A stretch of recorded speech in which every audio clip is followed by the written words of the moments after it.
हमारे शास्त्रों में जीवन को सुखी और समृद्धशाली जीवन जीने के सभी नियम बताए गए हैं।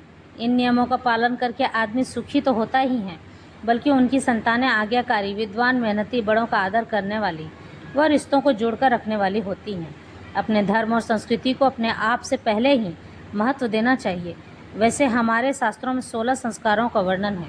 जय श्री राम। मैं नीतू पांडे यूट्यूब चैनल पर आप सबका स्वागत करती हूँ। आज हम बात करेंगे 16 संस्कारों के बारे में, लेकिन उससे पहले एक अनुरोध है कि आप लाइक और सब्सक्राइब जरूर किया कीजिए। पहला है गर्भाधान संस्कार। जब स्त्री माँ बनती है, गर्भ धारण करती है, ये पहला संस्कार कहलाता है। पुंसवन संस्कार। ये संस्कार में गर्भाधान के 3 महीने बाद किया जाता है। शास्त्रों में कहा गया है कि भवेच्च पंसूते पुंस्तस्वस्य प्रतिपादनम, अर्थात गर्भ में पल रहा बच्चा पुत्र ही पैदा हो। तीसरा सीमंतोन्नयन संस्कार। इसका मतलब साधारण से शब्द में है गोद भराई।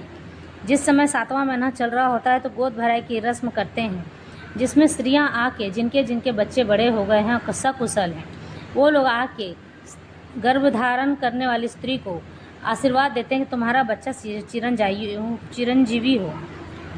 जात कर्म संस्कार। शिशु के पैदा होने के पहले जो भी कर्म करे उसके लिए किए जाते हैं, जात कर्म संस्कार कहलाते हैं। नामकरण संस्कार। पैदा होने के बाद नाम रखने का जो नियम होता है, ये वो संस्कार कहलाता है। निष्क्रमण संस्कार। इन संस्कार में बच्चे को सूर्य और चंद्रमा की रोशनी में बाहर निकाला जाता है ताकि सूर्य की तरह उज्जवल भविष्य और चंद्रमा की तरह शीतल मन वाला हो। अन्नप्राशन।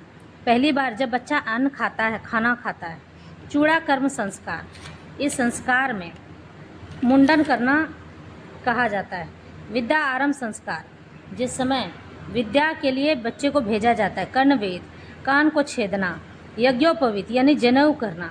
कहते हैं कि विवाह में जितना खर्च होता है उतना ही जनेऊ में भी खर्च होता है। वेदा आरंभ यानी वेद को पढ़ने का आरंभ करना। केशांत, बालों का यानी कि जन्म से ही जो बाल हैं उन बालों का मुंडन कर देना। समावर्तन।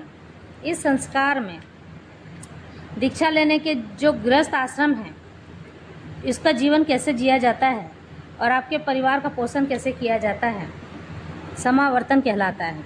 उसके बाद विवाह संस्कार। शायद इसके बारे में किसी को बताने की आवश्यकता नहीं होगी कि विवाह संस्कार भी हमारे 16 संस्कारों में से एक है। उसके बाद है आखिरी 16वां अंत्येष्टि यानी मृत्यु। मनुष्य जब मृत्यु की गोद में सोता है, यानी कहते हैं कि जिसने जन्म लिया है उसकी मृत्यु निश्चित है, तो जो मर जाता है उसे कहते हैं अंत्येष्टि यानी दाह संस्कार। इसके लिए किसी को कुछ बताने की आवश्यकता नहीं है।